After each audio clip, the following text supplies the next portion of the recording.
All right, my name is Martin Madert with the Witness to War Foundation. It's September 14th, 2025, and we're in San Diego, California with the Vietnam Tankers Association reunion. I'm sitting with Mr. John Voss, VOSS, who served in the Vietnam War with the United States Marine Corps with Bravo Company of the 3rd Tanks and served as the 3rd Platoon leader. How are you doing today, John? By the grace of God, sir, better than I deserve.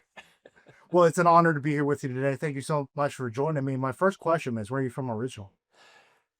I was born at a rather young age. I wanted to be near my mother, and I was born in Minneapolis, Minnesota, raised in southeast Iowa, and that basically began a career that brings me here today.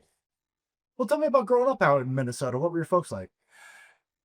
I am a baby boomer, March 26, 1946, a year after the war ended, and so I was one of those population explosions, and raised in southeast Iowa, farming type communities, and so it was just a real interesting life. I remember riding my bike through town. We never locked up the doors to our house or our cars, and as long as the street lights didn't come on, I could be out and running around the city and just be home in time for supper. And it was just a different time, different place, but it was just a lot of fun growing up in rural America. Now, had there been a military history in your family at all? My father was in World War II. He was assigned to B-29s as a gunner, and so it just became. I remember going through the attic of our house and finding boxes of some of his memorabilia, medals, things of that nature. So it always just intrigued me. But I will say this: when I was in first grade, we were in music class down in an auditorium, sitting on bleachers, and they had a little songbook there, and there was a song with the opening lines of the Marine Corps hymn. Little stick picture of a palm tree, landing craft, a Marine hitting the beach with rifle at high port. And from that moment, I knew I wanted to be a Marine. First grade on, and the dream keeps on going. That's awesome. So, did you do anything while you're growing up that kind of led you to the Marine Corps? Did you do ROTC, anything like that? Yes, basically Civil Air Patrol. I did go to college at Iowa State University, taking aeronautical engineering, but after 2.5 years, not that I was getting bored, but I had to study like crazy just to keep up on an average uh, pay scale in the military, excuse me, into college. And there was a war building up in Southeast Asia, beginning to overflow. And at that time in my life, we're always searching for our definition of what it is to be a real man. And, we had sports figures. One of my icons was John Wayne. A man's got to do what a man's got to do type of thing. And so as a result, I dropped out of college, enlisted in the Marine Corps, uh, began a career that really comes here today. Had many duty stations, many assignments, worked my way up through the ranks, and I was put in for officers training. And when I was selected, I purposed I'd become the best of the best. And it just kind of driven in that respect. And as a result, I graduated high in uh, all of the courses that I would ever take.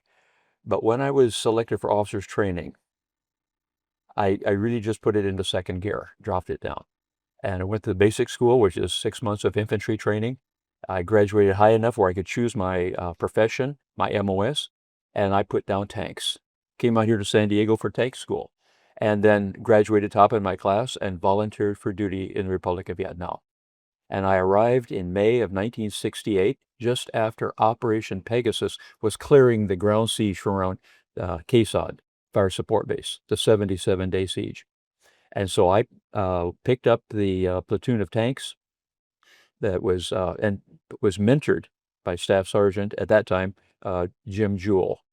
And one of his light section leaders was Sergeant Soto.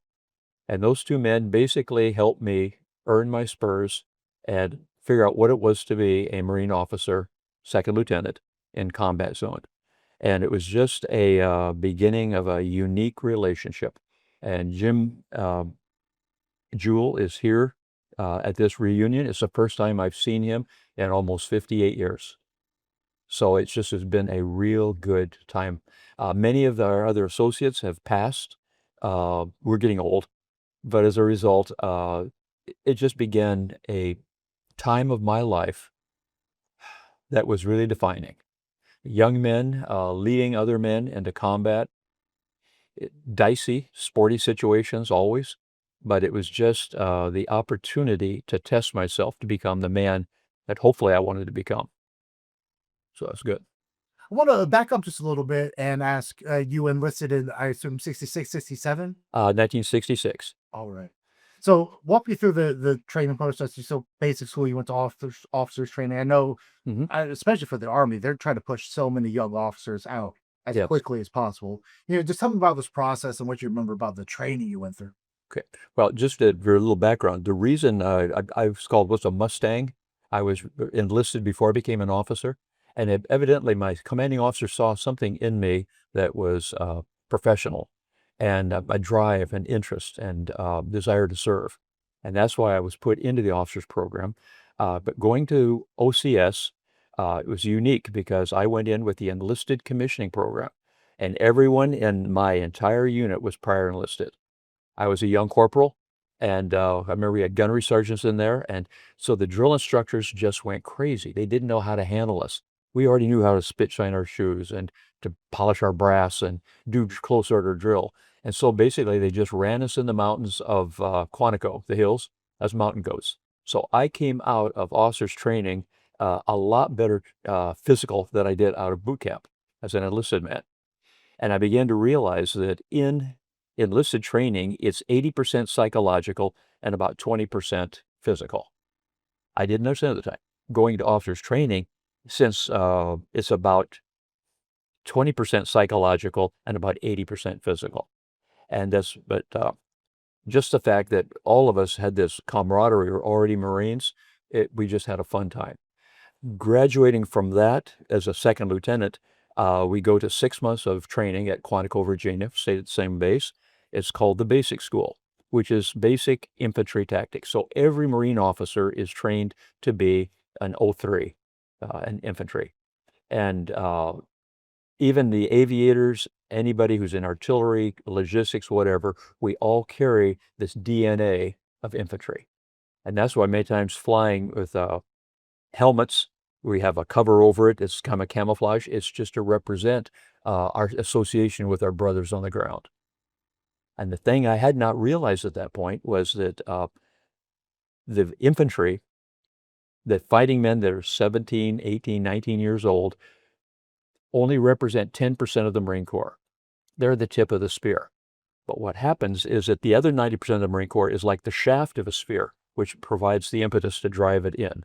And so every other MOS or military occupational specialty in the Marine Corps is designed to serve that young teen infantryman on the field of battle.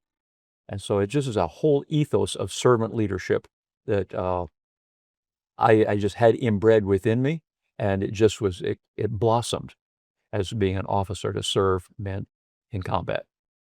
Do you recall any of these drill instructors or teachers that really made an impact on you early on? Yes, at boot camp as an enlisted man, Staff Sergeant Barrera was particularly in my face. And I was so impressed with the string of profanity that he could string together as an ongoing sentence and never repeat himself. But as I graduated from that course, became a basic Marine, I suddenly realized if I had to be in combat in a foxhole, Staff Sergeant Barrera was the one I wanted with me. So it was not personal. He was doing his job of converting basic civilians into basic Marines. And he only had 12 weeks to do it. And so the psychology of the Marine Corps taking us from individuals into a corporate unit, which is a brotherhood of the Marines, it's an art. And I just really didn't understand the process until years later, looking back and seeing how well the Marine Corps does this process. So, before we get into Vietnam, I swear we won't delay too much more, but Tet of 68 happened right before you got there. You know, what you hear and think about going into Vietnam before you even arrived? It was pretty interesting because being at the basic school, I went through in Quantico in Virginia. It's during the wintertime. It's cold. You have snowdrifts.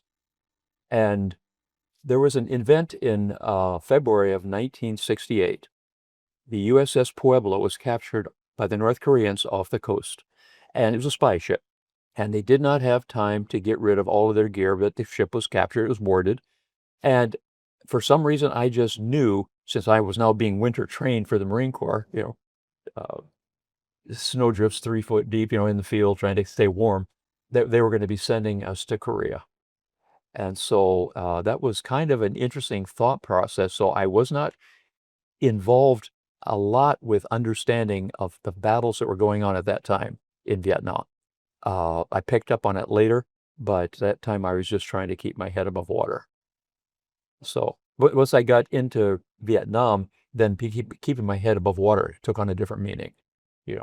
But at that time in the States in February of 1968, uh, there were a lot of international things going on. And, we could have been pushed into a nuclear war, and I'm just trying to figure out how to survive in the fields of battle in Vietnam. Lots of things going on beyond my pay grade, and I'm just a small cog in that wheel. But it was amazing just being there and not knowing all the ramifications of worldwide politics. I was pretty well focused on just going into Vietnam. So, May of 1968. Tell me about coming into Vietnam. Where'd you arrive and where did they send you in country? Okay. Came into Da Nang. It was a commercial flight out of Okinawa. They take us from the States here, March Air Force Base, flew into Okinawa. Part of that was to help us overcome jet lag because we were a half a world away. And as a result, we spent some downtime in Okinawa just getting... Okay. So we landed in Okinawa as a way to start to get our body clock in sync with that part of the world.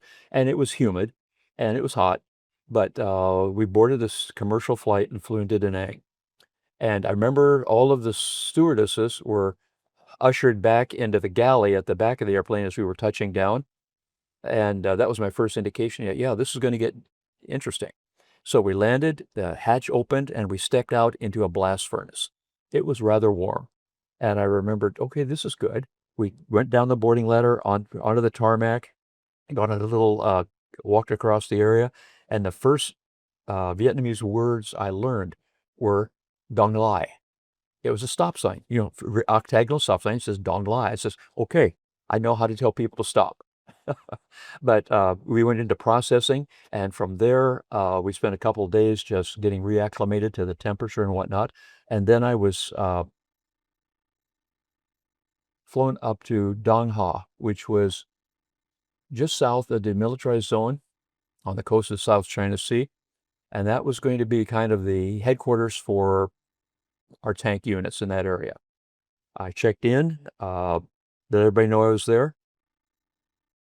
And it was interesting because a Jeep was sent for me from Camp Carroll, and I jumped in, and we began this route along Highway 9. Now, Highway 9 was kind of a gravel road, but it was one of the main east-west arteries from the coast all the way to Quezon. And traveling along, I was taking snapshots of the civilians, buses overloaded with people and animals, and I just realized I was in a different part of the world. Got to Camp Carroll and checked in and met Staff Sergeant Jewell, and he became an icon for me. He had been in country for much time. The platoon of tanks that I was picking up had just come out of Quezon, and they were beat up. They needed preventive maintenance, PM. They needed to bore-sight the gun tubes. The crews just needed to get some refreshment and building up themselves as well.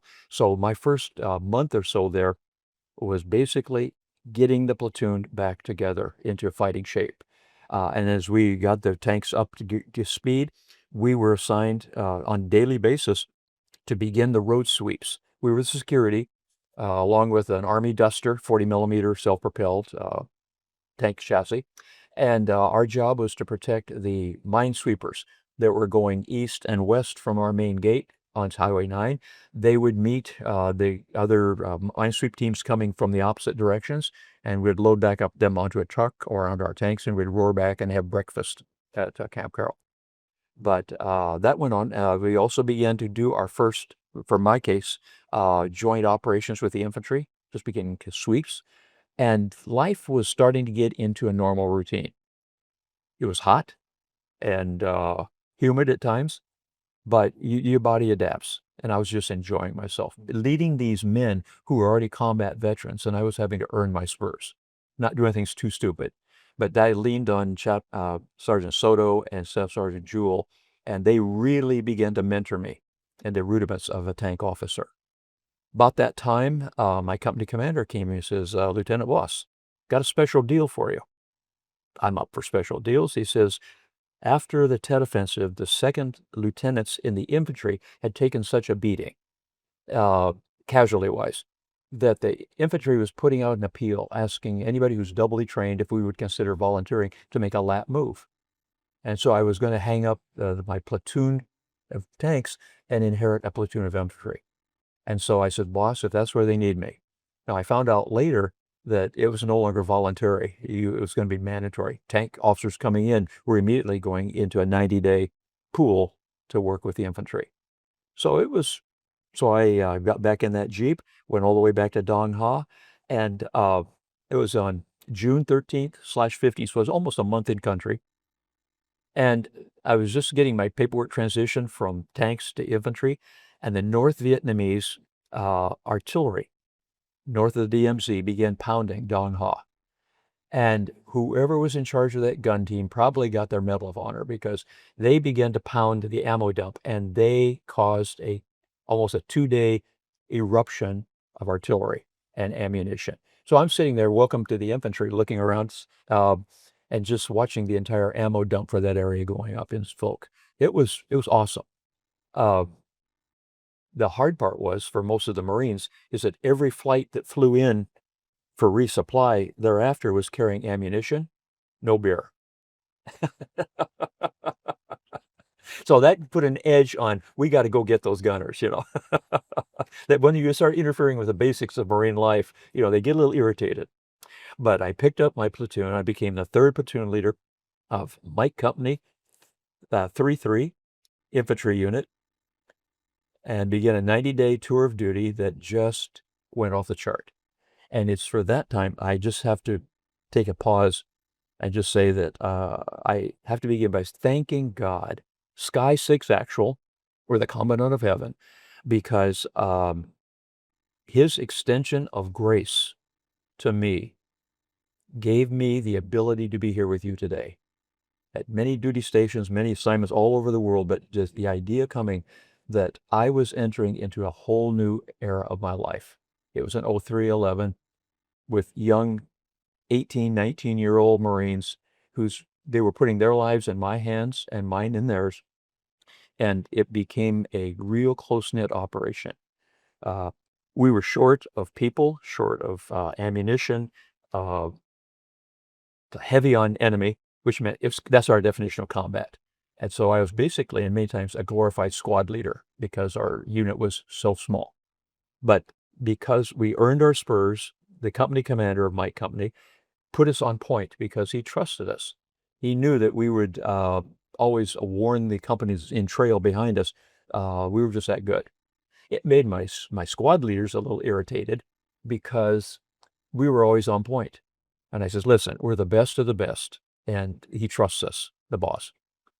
And so we began engaging in operations, and I was no longer riding into combat. I was walking. And the first 1,000 miles or so, you get pretty limber with your feet. But yeah, just had a good time. I wanted to ask just about, you've only been in country for a little while at this point. Now you're Yeah, a month. 98 with infantry. Yeah. Tell me about being, a new officer now, doing your tour as an infantry officer. Living the life. Yeah. A young man putting his whole life on the line. Years later, I had a chance to go back into the Russian military to train them in combat biblical leadership principles. And they said, John, you live your life on the edge of the knife. You slip on that and it's going to be very painful. But I just like living right on that edge. And so that's been kind of a defining factor.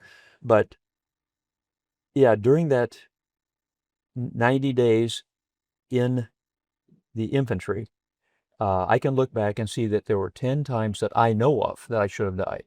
were an inch either way, and I would not be here having this conversation with you. Psalms 91 is called the warrior's psalm. 1,000 shall fall at your right hand, 10,000 at your left, but it shall not come nigh thee. For some reason, I had no fear of death. I was pressing into the valley of the shadow, and I was doing my job. My job was to accomplish the mission with the welfare of my troops. And I will say one thing. I was blessed. I never, ever wrote a letter home to grieving parents. For some reason, it was an oddity. I carried men off the field of battle that were wounded, but none of them died under my command. That was unique. When I go back to reunions for the infantry, they kind of want to rub me like a rabbit's foot because I brought them all home. And that was really unique in that era of time. What sort of injuries are we talking about? What was common? Say again? What sort of injuries were common amongst? Gunshot, grenades, rocket, mortar, RPG.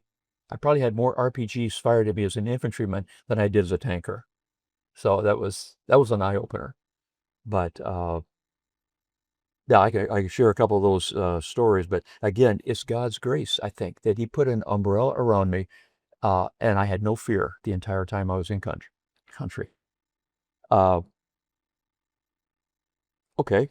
As a leader, I think it's important that you show that, no fear.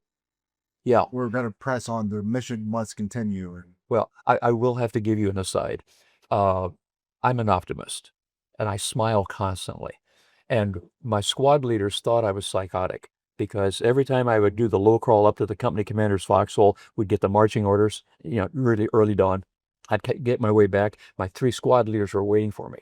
And they could tell how hard the day was going to be by the size of the smile on my face. And I says, listen, guys, it takes 17 muscles to smile, 47 to frown. I'm saving energy. And but it was just my way of relieving tension, I think. But they really were concerned for me. Okay. But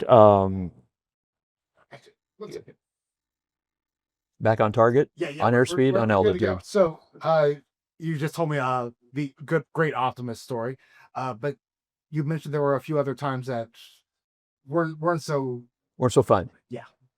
Okay. Probably one of my most interesting firefights up to that point. When you're humping, you start to develop symptoms of heat stroke. There's spots before your eyes, your ears are burnt, buzzing, and you just realize you're at the edge. And all it takes is one AK round snapping past your head, and the adrenaline rushes there, and you could have not taken another step forward, but now you're at a dead run. And so what had happened was that on one of these patrols, I was just trying to keep it together. And I always followed the first squad. My platoon sergeant took up the rear with the other 2 squads. I wanted to be right at the point if anything happened. And so I noticed that my point man is a small, young Puerto Rican, dark-skinned. He could pass for Vietnamese. And for whatever reason, he was on point that day. And I just happened to glance up, and I saw him, and he raised his hands, because in Vietnam, you do not show your palm of your hand to you. You do this, and that's how you kind of wave. And I said, oh, that's not normal, because there were no friendlies ahead of us. And so he comes back to me and says, Lieutenant, we just made contact. And he tried to disengage, thinking that maybe they were another Vietnamese unit. And so I immediately I deployed the first squad online, brought the other 2 squads up online, notified the company commander that we had imminent contact. And we set up on on the outer edge of a tree line. There was probably about an 80 or 90 yard pasture, grassland, ending with another tree line. And so the company commander says, find out what's ahead of us. And so I sent out my first squad in column across that open area. I told them, you enter into that tree line. As soon as your last man's in the trees, everyone make a left flanking movement and just sweep ahead. We want to find out what we're up against. They interrupted. They hit a pretty heavy unit. And so I called them back in. I told the company commander, I says, this is more than a squad. We've got contact. And so he brought the other 2 companies up online, and he sent the 2nd platoon on my right flank out to do basically the same thing, send them across the open field, make a sweep through the field, through the tree line. And as I'm standing by my very last man on our foxholes, we were kind of digging in hasty trenches. I was at my extreme right flank, and the second platoon had just entered into the tree line, and I'm standing there with the forward observer for artillery and airstrikes. And he says to me, "Can you believe this?" I looked over, and the enemy patrol was coming out of the tree line heading toward us. The two units had passed like on railroad tracks. They hadn't seen each other in the denseness, but now we have an enemy patrol coming to us, reciprocating, trying to find what they were up against. This is where it got really interesting. I yelled for my men to start shifting to the right because now we had this gaping hole on our front. And if that enemy patrol, that company, came through my lines and met my company commander, he would not be happy with me. So I began shifting my platoon as quick as I could, double thinning the line. And I says, there's got to be a way. I got to slow those people down. And when I was growing up, there was a black and white TV show called Rawhide. It was Clint Eastwood, he was Rowdy Yates. He was one of the trail riders. And I always remembered when you were herding those cattle from Texas up north, there was always a storm at night. And when the herd would stampede. And so the men were throwing their saddles on, getting out, and they would race to the front of the herd, the stampede. And how to get stopped, they would turn the lead cows in upon themselves. So it began to be a little whirlpool. This was not taught to me as a tactic at the basic school, but I just figured if I can slow down that point column and turn them in on themselves, I can buy time for my platoon to shift. Now, I'm distant relative is Clint Eastwood, and so therefore Rowdy Yates was my model, and I says, this is how we're going to do it. So I'm running across the field by myself, shooting my .45, drawing their attention, just trying to slow them down and stop them. Unbeknownst to me, my M79 grenade launcher, Mike Washenik, a Polak from my platoon, saw what I was doing, and he raced out across the field. So we were running parallel, but he was a little bit behind me, and he was pumping M79 grenade rounds into the tree line just to try to, keep the enemy occupied. And as we're running across that field, he takes an AK round right through the throat and just drops like an ox. And he pitches his weapon forward. I shoulder my .45 caliber, and I begin a ballet term called a pirouette. I'm a dead run, but I plant my left foot, and I begin to turn around and reach down to pick up his weapon. And at that time, the man who had shot him stepped out from the trees, probably about 20 yards away, and gave me a burst in the back. And one of those rounds ricocheted off my shoulder blade. I thought I'd been hit with a 2x4. Suddenly I was kissing dirt, facing back towards our line. And I thought, well, that was interesting. I shook myself, push-up position, came up around, took the M79 and returned the favor into the tree line. Now, I don't know if it's my black eye or the big red S on my chest, but he was impressed. But I picked up Mike Washenik, threw him over my shoulders, got him back to through the lines. Our Marines were in the grass, giving cover fire. And Mike was so tall, 6 foot. His feet and his hands were dragging in the ground. So he was giving low fives to the Marines, giving us cover fire as we threw it. Got him back to the center of our line, threw him on a stretcher at the MPs, or the corpsman, took him back to the command bunker. And the bomb crater we were using. And I went back into the fight. It was getting sporty. But we did slow the enemy down. We did stop them. The other platoon came back in, and we set up a hasty perimeter because it was getting toward dusk, and we were setting up for a night attack. But you mentioned you had the forward observer for artillery air support. Were any of them coming in, or was it? yes, they were immediately beginning to help us. But as long as we had contact on the line, they couldn't use much artillery because it was too close in. But we were setting up the defenses for a night assault against us. And what about the guys who had walked past? Were they doing okay out there? Or? Yeah, we brought that platoon back in, and we established a 360-degree perimeter. But in that process, I had carried 2 of my men out of the battle in that first stand. They didn't die, but after the fight was over, I went back to the bomb crater using for a CP bunker. And I saw that stretcher. It was just bathed in blood. And I said, what the heck? Because I'd seen a perfect little hole going in. I didn't see the exit wound. And the Doc DeVette, one of our company corpsmen, says, oh, John, we almost lost Spaceman 3 times. He called him Spaceman because he had picked up NVA 782 gear packs and better equipment than ours. And he had goggles, and he just looked strange. But he says, we almost lost him 3 times. He says, we saw a CH-53 as we were heading into Con Tien with an external load of building supplies. It was on its way back to Da Nang. And so we got on the net and we said, aircraft at such and such a coordinate, can you do an emergency medevac? He says, I'll get back with you. He checked in with his headquarters. He says, yeah, I'm coming in. Where are you? So we popped smoke and he came in. This was a CH-53. This was one of the big units, a trash hauler, an 18-wheeler. We'd never used those for medevacs before, but they're our helicopter was assigned to us, was already occupied with my previous wounded men.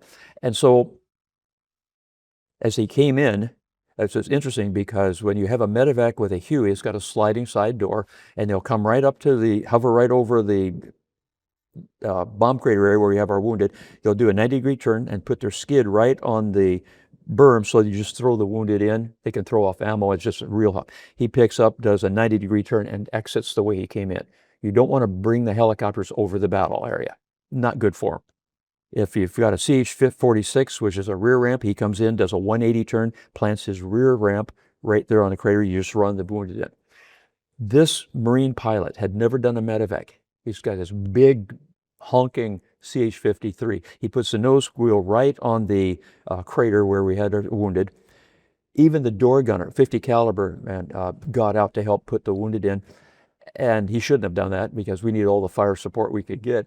But when they got him loaded up, the helicopter lifted off, and you have to get some airspeed before you can gain altitude. And this CH-53 lifted straight up, dropped his nose, and drilled right across my battle line because he had to get airspeed to get altitude. And the radio operator was standing, watching the helicopter depart, and he says, John, all I saw were 3 lines of green tracers stitching a hole at the bottom of that ship. And he says, oh, don't let them hit Mike Washenik again. Don't let him hit him again, because he's laying on the floor on a stretcher. But it's showing the intensity of that battle. You focus on what's immediately in front of you. You lose your peripheral visions. A CH-53 flying over my battle line, big, ugly, loud. I never saw it. I was so focused on the fight. But they did get him back. They did get him medevaced. When we got out of the field 3 weeks later, we had a wake for him. You know, Marines do that. And 3 weeks after that, we got a letter. He was chasing nurses at Key West, Florida. So years later, I finally get to him. And I say, Mike, I'm going to buy you a steak dinner. I have to ask you to forgive me for drawing you into that fight. He says, LT, that was my job. He says, do you know what happened in that fight? I said, yeah, I was there. He says, no, do you know what happened? Smart to say, well, tell me. He says, well, as we were running across that field, I was a little bit behind you. Did you see an NVA officer that came out of the tree lines to your right? No, I was focusing straight ahead. He says, well, I saw him, and he didn't see you. You're looking different directions. He says, but I turned and I shot the M79. We were too close. The round couldn't arm itself, but it hit him in the sternum. Sorry. And he dropped like an ox. But as he fell, he spun and he looked right at you. Did you see him? I says, no. He says, well, as he fell, he reached into his field blouse, pulled out a Chi-Com, armed it, and threw it at you. Did you see that? I said, no. He says, it landed at your feet. I said, really? He said, yeah, but don't worry, it was a dud. Another thing, I didn't know that I came that close to death on that occasion. These are unknown situations, but you just do what you've got to do.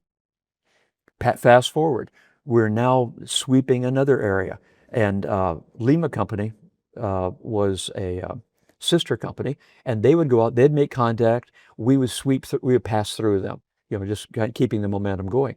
And we were heading east to west along a ridge called Madert Ridge. It was a huge ridge line on our right. It was basically the demilitarized zone, and the enemy had control. It was a zone, but it was not demilitarized. We could not go into it, but the enemy uses a revolving door. So we had just gone through a battlefield, and a battlefield that's not been policed up is an eerie place. Blood trails, bandages, shot up 782 gear. It's very eerie. And the enemy was watching us. So that night, as we were getting towards dusk, the company commander circled our company around a small hill. It was the highest ground. And then he set up his command on top of the hill. And towards dusk, by the way, I did dig my foxhole with exquisite care that night because I knew I was going to have to fight for that. And so toward dusk, the company commander calls us platoon leaders up to the top, and we're debriefing and pressing the orders for the next day. Unknown to us, at Dong Ha, the command had realized we need to get reinforcements, we need to get supplies and ammunition and water to these people. Time was running out, so they loaded up 2 CH-53s, again, 18-wheelers. Never seen them resupply us in the field. And so as they began drilling in, nap of the earth, beating the air into submission, I'm sitting there and with my feet dangling into the CO's foxhole, and I'm looking up, watching these 2 helicopters descend right on our hilltop. That's our water, that's our ammo, that's our replacements. And as the 2 birds just sit down, I'm watching the tires touching the ground and the shock absorbers just kind of compressing. 2 yellow flashes, black smoke, trademark of an 82 millimeter Chi-Com. The enemy gunners were waiting for that moment, and they were unloading a barrage. Now, you got to hand it to Marine aviators. They are not stupid. They bounced the landing, and they were gone. I'm sitting there looking, there goes my men, there goes my water. Okay. But realizing that we were under attack, I leapt to my feet, yelled incoming, and began racing down the hill to my foxhole. That, for some reason, that was my point of security, my security blanket. And I'm looking good, knees high, elbows back, hair on fire. But the enemy gunners realized, nuts, we missed the helicopters. We're just going to sweep the whole hill. And I was running ahead of a rolling mortar barrage. And as the rounds were getting closer, the fragmentation was all around. I just said, this is not good on so many levels. And off to my right was a bomb crater we'd used to prep the area. And we had a machine gun team in there. And every fiber of my being was screaming for me to dive in that hole. So as I planted my right foot, my next move would be to swing my left foot around and dive in. But as I planted my right foot, it's almost like I entered into the twilight zone. Instant calm, no yelling, no explosions, no noise. An area of peace. And right behind my right ear, I hear in common English, go to your hole, go to your hole. It was the voice of God. And fortunately, he spoke in common English. I could understand it. I tell my civilian friends, a Marine is trained to obey an order instantly, a lawful order. I didn't break stride, down the hill, picked up speed, and jumped in my foxhole. 2 of my Marines jumped on top of me. They saw the barrage coming. I said, get off me, guys. And he says, no way, LT, we're riding this one out with you. Barrage passed over. We popped up like gophers. I began running back up the hill. And it's really getting dark. There's dust and cordite and everything in the air, cries of wounded. And so as I glanced at that crater, an 82 millimeter headlighter right in the center, and took out both gun teams. Again, I should have died. I get to the top of the hill. Every officer in the company now has been wounded, and we have to get them out. I'm in country, 90 days, 2nd lieutenant, green as a gourd. This is my 2nd combat battle. And now I'm the youngest company commander in Vietnam. Now, when the word got back to my battalion commander at Dong Ha at the comm center, I'm sure he was not happy that one of his line companies in a firefight was being led by a 2nd lieutenant. He probably threw up in his brain bucket. But you got to understand, from the Marine mentality as a young officer, the enemy commander of the 324B regiment that was assaulting us, he got his staff together and says, gentlemen, pack your bags, we're going home. There's no way we can win this fight. We're up against a Marine 2nd lieutenant. I'm sure that's what he was thinking. But, that's how we process. But I was never so happy the next morning when we got a chopper in, and 1st lieutenant jumped off the skid, and he took over as the company commander. So it was events like that, compounded 10 times, that really set me for the stage to going back to tanks. Now, get back to tanks. The platoon is waiting for me. They have no other officers have replaced me. And so I pick up the platoon, and we are doing combat operations, supporting Marines, having the time of a life. Company commander comes to me and says, Lieutenant Voss, got a special deal for you. I'm getting leery of special deals. He said, no, this is good. He says, I want you to pick any 5 tanks in the company, any 5 crews you want. We're putting you aboard the battalion landing team that's going to make amphibious operations from ship to shore. So for the rest of my tour, I sailed off the coast, and every time there was a hot spot, the infantry would hit the beach at H hour. We were H hour plus 60 seconds behind them with our tanks, right on for fire support. Our guns were not gyroscopically stabilized, so we could not fire over because of the waves. Okay, so as what's happening now is that we couldn't fire our guns or machine guns because there were friendlies ahead of us. But once the ramp went down and we hit the beach, we were engaged. And our job was to push the NVA out of that enclave, their fortifications, and push them back into waiting Marines that had been heli lifted behind. So it was like a hammer and anvil type of tech. And I did that for multiple times. Perhaps one of the dumbest things that I ever did on those type of sweeps, the battalion commander, 1st Battalion, 26 Marines, he told me, because I'm his armored fist, I'm the duty expert for how to use tanks. He says, Lieutenant, we've got to go out and do a quick recon, because beyond these hedgerows, I don't know what's out there. I don't know if you can travel that ground with your tanks. So he takes his radio operator, himself, and me, 45 caliber arms we're carrying with us, and we go out on a recon. This is the dumbest thing I've ever done. But we were up pooping and scooping ahead, just trying to pick the path that our tanks should support a sweep inland. We come around a tree line, and there are 4 NVA soldiers having breakfast around their campfire. We get the drop on them, we capture them, but now I'm figuring, where are their buddies? So we kind of get them bound up, we bring them back, and from their intelligence, from this little recon team sweep, we found out where their bunker complexes were located. So it was really a good deal. I don't want to do it again, because you need a little bit more firepower when you're snooping in the weeds. But it was at that time that we were using tanks as they should be used. An interesting event occurred. The battalion commander would send us out with infantry, and we were just sweeping the enemy ahead of us. And we were in an area that was pretty heavily mined, and so we were traveling with our tanks in column. We were tracking each other's tracks, so we wouldn't trip a mine. And one of my tanks was coming up to an area of flat rice paddies, and we checked the ground. It was solid. And so we began moving across that rice paddy in column.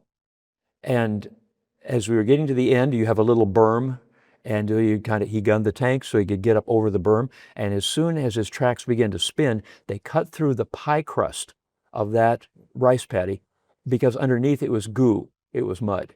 It supported our weight, but as soon as he tried to put torque on the track, it kind of cut through, and he bellied up. And so he had no traction, so I had one tank stuck in the goo. So we pulled my tank up behind him. We threw our cables on. Well, it's no big deal. We'll just jerk him back out and bypass that area. But as my tank began putting torque on the engine and the tracks began to roll back, because I was pulling dead weight, our tracks cut through the pine crust, and we were bellied up. Not looking good for the home team. So the 3rd tank of our heavy section, we got all of our tow cables together, linked them. He was as far back as he could, and he began trying to pull my tank out. When the strain on his tank became too great, he cut through. And now I have 3 tanks in column stuck in the mud. Enemy country. Now, we had a platoon of infantry with us, so we set them up for security. I called back to the beach, because we had our light section of 2 tanks there. And at that time, Gunnery Sergeant Alvarado was my new platoon sergeant. And so he brought out the remaining 2 tanks, and he had gathered every cable, every chain, every rope he could find, because he knew the situation we're in. And so we were able to get the tanks out one at a time. So we didn't have to spend the night in column in Indian Territory. But it's just stories like that. You look at ground, you try to assess, is it accessible for tanks? You make an assumption, and then you find out it's not. But we were spared on that night. I was always interested in that, because by many accounts, Vietnam is notoriously rainy and muddy. And Oh, yeah. just bringing all these tons of tanks into that environment seems... Tanks could go almost anywhere. give you an example. When I was still back at Camp Carroll, they would have military operations where the infantry was going to be involved, and before they would do the operation, they would go out and find a hilltop that they could use as a fire support base because they wanted their artillery close enough to the fight to support. You didn't want to use other old hills because that had already been registered by enemy fire, and that was probably mined. So we'd have to go out. So we would take our tanks out to provide point security for the engineers and for the artillery that was going to be airlifted in. Those hills were steep, and they were covered with banana plants, slicker than snot on a doorknob type of thing. And so we found that even in low gear, we did not have the torque to get up the hills. So we'd slide back down to the bottom, we'd turn the tanks, put them in reverse, because in reverse you had torque and we could get up the hill. Once we found a little level area, we could basically position our tanks around the hill to give the artillery coming in some security. And they would start bringing in the helicopter loads, and they would be digging their fire pits, setting up their stakes, and they bring in the guns. And I'd amble over as the duty artillery with tanks and meet with the incoming artillery commander. And he says, "Hey, you want to get some high stakes poker game going here?" He says, "What do you got in mind?" He says, "See over there on that last ridge line?" He says, "Yeah, there's a lone palm tree." He says, "Tell you what, you've got to register your guns. I'll give you 5 shots per gun in your battery. And if you can knock down that tree, I'll give you a case of beer." He says, "Okay, but what's the bet?" He says, "Well, if you can't knock it down, I'll take 1 round from my tank and we'll split it." He says, "You're on." Now, we're betting on the come because we don't have beer. Army, artillery units coming in, they're loaded. They got ice and beer. So I says, we're having to shoot hard. So they get up and they fire 5 rounds from each of their guns, and that hilltop just explodes. And as the dust is blowing away and that little tree is still standing. Artillery is an area weapon. Tank fire is direct fire. It was our 90 millimeter gun was a World War I anti-aircraft gun. By the time we got it, it was pretty well, the bugs were worked out. But it's a high velocity, very accurate weapon. So I would go over to the tank, and the artillery officer would follow me over and climb up on the turret. "Gunner, fire mission." So he'd get all set up, and I'd slip into the tank commander's position. I'd slew the tank over turret. So we're lined up with it, and the gunner would then put his gun sight onto the tree. And then I would slip down, and we have a rangefinder with the 2 eyes on the outside of the tank. It's stereoscopic like a camera. And so I would begin to revolve until I got 1 image. That meant that would give me the range, and I'd hit a switch, and that information would go into a little analog computer, and the gun barrel would move. It was being set up for that range. Then I would say, "Gunner, 1 round HE, high explosive." He would select that on the analog computer, and the gun tube would move again because the trajectories are different for our rounds. So then I was half out of the turret, artillery officer and the whole artillery crew's watching me. I said, "Gunner, 1 round, enemy tree, shoot." And the gun would recoil back. And now the thing that we always fired tracer rounds, so you could watch it in the air, like watching a softball or a golf ball going down range. And no matter how many times I shot the gun, it always amazed me because there's a trajectory. And you see that the tracer round is on target, but it's going above the target. And then as it hits the apogee, it becomes coming down, and we would split the tree. Artillery was wild. They knew that there were Marine tanks that were going to be supporting them as point defense. And we got the beer. And so my Marines loved us. But those are the types of things that we have to do. So we can go through mountains, we can go cross rivers, all sorts of things like that. But when we were on these operations, I'd like to share with you one story.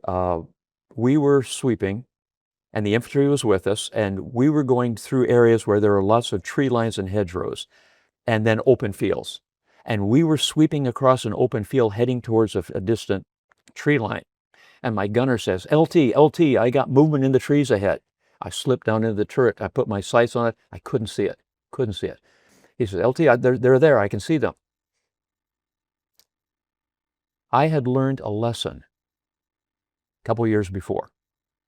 When I was at Edson Range, just up here at Camp Pendleton, for rifle training as a young private boot camp, I was on the 500-meter line. We were using M14s at that time. Good weapon, like a 30-06 hunting rifle. And we were at the 500-yard line. We were prone, slow fire. And the targets were down the range, and we'd fire one round at a time, adjust, fire. And I was getting bullseye, bullseye, bullseye. And then all of a sudden, I got a Maggie's drawer. Maggie's drawer is a red flag that they put up, say, you didn't even hit the target. What are you doing to us? And I looked at that and I realized I shot the target next to me. It was going down. It came as a bullseye. I says to my buddy, hey, you want to return the favor? No.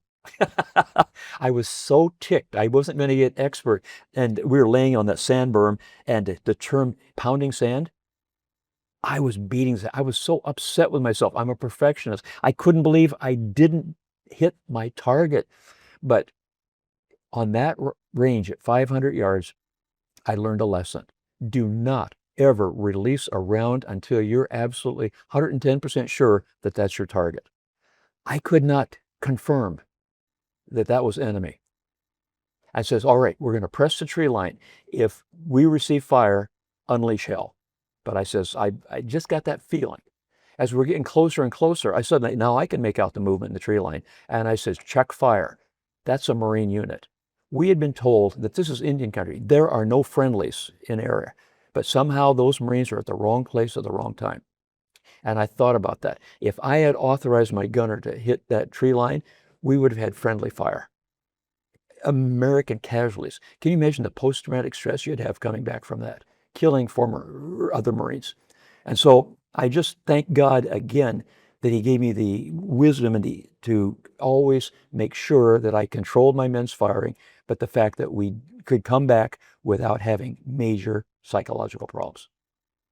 Okay. Now, one other event, and I'm sure we're running out of time. We have a solid 20 minutes, so we have plenty of time for Okay. a few more stories. Okay.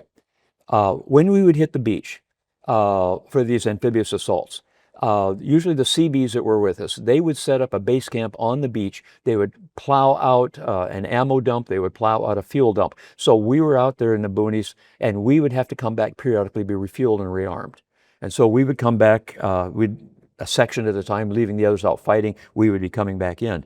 And I remember I had just topped off with all of our high explosive anti-personnel ammunition we were going to use, and I just pulled into the refueling pits, topped off 275 gallons of diesel, and I'd pulled my tank out of line back onto the beach, and I was watching the rest of my platoon coming in to retop off.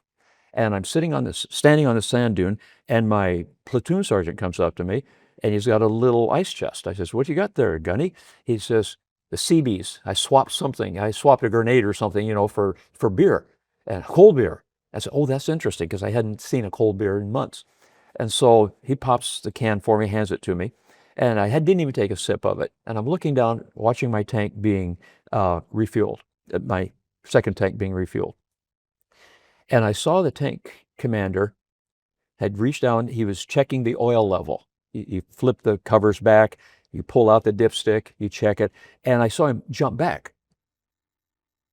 Not normal. He dropped the dipstick and dove into the turret. I says, that tank's on fire.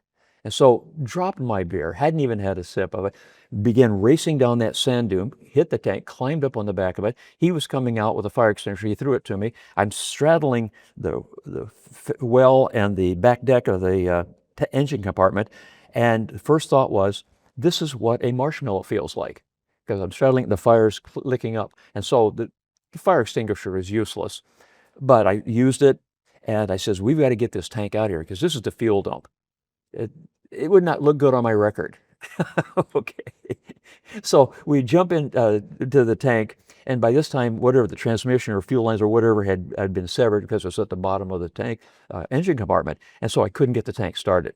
So I'm in the driver's compartment. I got paid $90 a month combat pay. Officers, I was overpaid. But I was in the tank, and I says, I can't get it out of here. So I called out to my tank. I said, come back, throw cables on, get us out of here, because I'm going to have to steer it out. And we get in, and of course, in loose sand, my tank, the tank on fire now gets bellied up into loose sand, and lead tank doesn't have the torque. The brakes are set. The brake lines have probably burned through. So somebody's got to get back in that tank in the driver's compartment to manually release it and kind of steer us out if we can. And so I have to go back into that burning tank, and the engine compartment's on fire. And so I get back in and release the brakes manually, and we were able to tow out. Now, the Seabees have 2 bulldozers. They're waiting for us on the sand, and they basically just bury the back of the tank. They smother the flames. Put it back on a Mike boat, send it back to Da Nang for repair. About a week later, I get the worst chewing out of my life because the maintenance officer grabs me and says, "What the heck are you doing?" Because evidently what had happened when my tank commander was checking the oil level, he didn't put the dipstick back in the sleeve, into the tube. And when they buried the tank, all that sand went down into the engine compartment. So they had to disassemble the entire engine. He was so ticked with me. And I was just happy we saved the tank. But yeah, lots of things like that are going on. But it's those things that just bring you to a point of realization. Now, I'm on my last day in country. We have 13 months tours of duty, and the word is that I've got a replacement. He's in Okinawa. He's going to be coming to replace me, but I've got to get back to Da Nang so that I can process to get out. My last day in country, and I am wrestling with myself. I need to extend for another 60 days. This platoon needs me, okay? And I'm sitting there and I'm wrestling with this because I've got my wife to be back in the States waiting for me, my son to be born sometime in the future waiting for me to come back to the States. But I'm wrestling with this. And we've just cleared an area with the infantry, and they have they've digging foxholes, and they dug into an ammunition dump for the NVA. I mean, we're sitting on an entire pile of ammunition, and the whole area's been mined. And so now we're starting to walk a little tender. And so all of a sudden I hear, thump, it's an M79 grenade launcher. Now, I don't know if the round's going out or if it's coming in. And so just instinctively, we all hit the deck, face down, just waiting for the blast. And I'm counting 37, 38, 39, nothing. It's a dud. So I'm in a push-up position, and I'm just pushing myself about an inch off the ground. And that grenade is probably an accidental discharge by one of the Marines. Fired it straight up, straight down, and it lands no more than 3 feet from me. I don't see it coming in, but I see this. I'm just looking right at where it hits, a livid yellow flash. Now, those grenade rounds have coiled steel that are serrated, designed to put out about 1,000 fragments. Really interesting. And for some reason, when that round hit, I saw it blow, yellow flash, and it maybe because of the angle of it hit or whatever, I don't know, but all the fragmentation went up and over me. I'm too close to it. And that's the 10th time I know if I should have died. And I says, maybe I should take my chips and go home. And so that was my last day in combat in Vietnam. And that was the 10th time that I know I should have died. So yeah, cashing in your chips, coming home. And People always tell me the most dangerous times are those first month and the last month. And yeah, God, the last day. yeah. And it's amazing because the people that are short timers, they've got a calendar. I didn't keep a calendar. I just savored each moment of each day and dreading the day I was going to have to go back home. But but I found that my Marines, when they were getting short in time, they became a little more dangerous because they were looking out for themselves. And it's just human nature. And I had to give them a lot of grace, but I knew what they felt. But getting on that freedom flight back to where I took a C-130 out of Da Nang back to Okinawa, they're going to help us decompress. Okay? And I remember sitting there, and one of my buddies take me out golfing or something. And there's a golf course at the end of the air base there. And I'm in the sand pit, trying to get my ball out of the sand pit. And a fighter aircraft takes off right over me. And I hit the deck. I'm digging in the sand, getting a little hasty foxhole going. And my other partner's playing golf, and he says, "What the heck?" Well, I was instant relationship to incoming and whatnot. What do? You respond. And I just remember coming back to the States, meeting my lovely wife in California, wife-to-be, and to decompress, we went down to her father's ranch in Mexico. Okay. And I'd visited the ranch many times. And this time it was the rainy season, never been there before. And so we go down past Rosarita and in Baja, California, and we turn left up a riverbed. And the pass has always been dry, so we were just navigating the dry riverbed. Well, we get there, and now the water is flowing. It's just the wet season. I'd never seen this before. But I saw tire tracks going into the ford and tire tracks coming out. So I said, okay, this is doable. I'm thinking combat. We drive our tanks into the rivers all the time. And so I drive her car right into this river. I get up to the water's right at the window level, and the engine dies. And so my first response is, I look behind me for the tank to throw me a cable to tow me out. There's no tank back there. Oh, post-traumatic stress is now hitting me. It's the idea that I've got my wife and some of her nephews and whatnot in the car. We're in the water. A stake truck comes down the other side with some vaqueros on it. And my wife-to-be was the princess of the valley. And they were all wanting to be her beaux. And so they see this gringo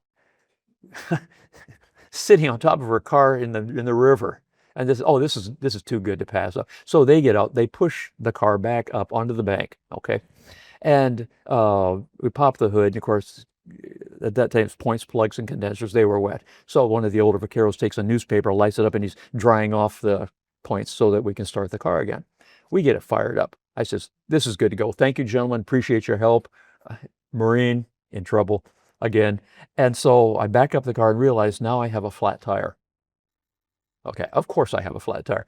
So I pop the hood, change the tire. Now I'm completely mud soaked. I take my spare clothes out of the trunk, go behind a tree, change, come back, throw my dirty clothes in the trunk, slam the lid, get back in the car, looking for the keys. They're in the trunk. Now, my wife-to-be is thinking, what is this guy doing with his life? So I have to pull out the back seat of the car to reach in to pull out my trousers to get the key. And she still married me. Who knew? So, but there were times where I was walking down the street with her and a car would backfire and I'd hit and roll. And I'd yell at her for still standing up looking at me like, what are you doing? Because you just take time to reprocess coming back into the freedom.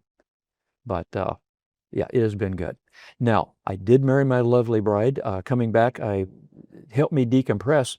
The Marine Corps made me a series officer at Recruit Depot. I was in charge of 12 drill instructors. My job was to keep them out of jail. But the idea was that we graduated the first honor series. Each of the 4 platoons graduated points to be an honor platoon. It had not happened before. It was really great. But I had just received orders to go to flight training. So I went up to visit my wife-to-be and said, sweetie, can we get married next week? I've got orders. Yeah, we got married in a week. And our honeymoon was spent traveling to Pensacola for Florida for flight training. So now the reason I did this is because when they come out of Vietnam, they ask you, what do you want to do with your career? Where do you want to go? I said, aviation. Because when I was in combat, we would always call in close air support, rotary helicopters or fixed wing. And I would just be sitting there and you could watch the blast patterns of bombs, you kind of moving right or left, And I said, next time I come back, I want to do it with panache. These Airedales, these pilots are now back at Da Nang having hot coffee, living in a hardback, not digging their bed and having to fight for the stupid thing. And so I put in for flight training and they gave me my flight order. So honeymoon spent traveling to Pensacola for flight training. I picked the A6A twin jet all-weather attack bomber and began preparing. But God's timetable for my life was just coming to a point because I had made the Marine Corps my mistress. It was my number one God. And the Bible says my priority should be God first, spouse second, kids third, job, Marine Corps fourth, and then hobbies or whatever. But I always got my priorities out of order. And so I happened to run into one of my buddies. We'd been enlisted together, went to officers training together. He was Tromsø, I was Voss, and so they bunked us alphabetically. So he was always with me through training in officers training. And he was a dedicated believer, a Christian. And I was kind of a marginal Christian. I was in the Marine Corps. And, but at Cherry Point, North Carolina, where I was assigned, we came together for the first time at a divine intercept. And he's saying, John, what are you doing with your life? You are losing your family for what? A career in the Marine Corps? He said, you need to get right with God. And so over a period of times, he shared, we were swapping war stories, and he shared with me, or I shared with him, the story of when I became the youngest company commander, and I heard a voice behind me saying, go to your hole. He says, John, that sounds a lot like Isaiah 31. I said, what does that say? He says, I'm not going to read it to you, you idiot. I said, I don't have a Bible. So he pulled one off his slides. So he turned to it, and I read the verse, and my blood ran cold. If I had any hair on the back of my neck, it was standing straight up. It says, and your ear shall hear a word behind you saying, this is the way. Walk in it when you turn to the right hand and when you turn to the left. And immediately I was transported back in time, and I realized there were 10 times that I should have died, but for whatever reason, God spared me. Maybe for this interview today, I don't know.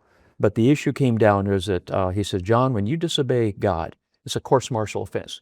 You can't earn your time out of the brig with good works. You got to stand before Sky 6 Actual, the Commandant of Heaven, with your heels together, thumbs along the seams of your trousers, and you just drop to your knees. And you confess, which means you agree with him, you've disobeyed him. So if I hadn't broken the 10 Commandments, I'd probably severely bent them. So as a result, I realized, yeah, my life is not as it should be. And so I asked God to forgive me. And I says, you come into my life, I'll give you the throttle, I'll give you the control stick, I'll give you the rudders. I will become your wingman. And so for the last,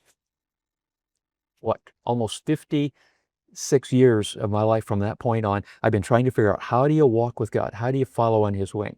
And as a result of that, I'm back with my beloved Marine Corps. I teach combat biblical leadership principles as a lifestyle to all the new generation of Marines coming through. When communism collapsed in Russia, the Russian military, they looked around to see what we got to do something different. They saw that the organization I worked with called the Navigators has been doing this for about 100 years. And they came to the States. Their general staff invited us to come to Russia to teach the same course we teach the American military, combat biblical leadership principles. And the word combat and biblical don't seem to go together. But what's interesting about this is that the second most taught profession in the Bible is military/first responders.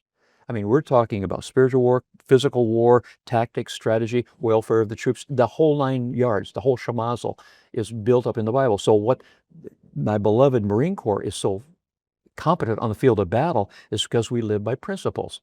We find something that works, we beat it to death. We refine it, we rehone it, and we work with it. But every one of those principles that the Marine Corps uses comes right from the Bible. I never knew that. So my job is to take the Marines who now have been muscle memory trained, and we take them back and show them chapter and verse as to why this works. And we realize that there is a spiritual, physical conflict that is raging today, and we're a part of it. We're coming back later this afternoon. I definitely want to dive into the Navigators and all of this philosophy. Okay. But to wrap this one up, a couple questions to close us out. What do you want people to remember about Vietnam based on all your experiences over there? The officers that came out of Vietnam that did not get rifted, stayed in, were the officers that were in command during Desert Storm. The kicking of Saddam Hussein out of Kuwait was a military operation that George Bush allowed the military without interference. You know, we got the guidelines, but we were able to fight that war as a military operation. Vietnam was a political nightmare. The White House was dictating what we could and could not do. We were going into a knife fight with one hand tied behind our back, and the enemy always got the first shot. The DMZ was a revolving door. We could not go in there. We could not clean out that nest of vipers, but they used it as a staging area. And so what we were limited to do was sweep back and forth, east to west, south of the demilitarized zone, intercepting the enemy units coming through. And it's a heck of a way to fight a war. If you're not going to go in to win, don't engage. And I think that Kuwait was one of the first wars since World War II where we had a significant battle strategy, a tactic. We didn't get into regime changes. We did our job. And I think that was the lesson of Vietnam. The politicians, if they send us to war, let us do what we have to do. We'll get in and out. Now, is there any song, if you heard it today, would take you back to your days in Vietnam? I'm from Iowa, white Anglo-Saxon Protestant. That makes me a Republican, okay? I had never heard Motown until I got in the Marine Corps. And one day I heard the song by the Four Tops called Reach Out. It was brand new. That song impressed my heart. It was that weekend that I met my wife-to-be for the first time. And so that song, Motown, and my wife, and just a young PFC, we began a 3-year whirlwind relationship of correspondence. It's always stationed around the world of the country, but she stuck with me through that. She stuck with me through the Vietnam experience. And when we got married, we've had 56 years coming up next month of wedded bliss, honey. By grace of God, we're still together. I love that. Lastly, just any final thoughts, words of advice, timeless wisdom for anybody who's watching this in the future. Mm-hmm. To serve a higher cause than yourself is a privilege and an honor.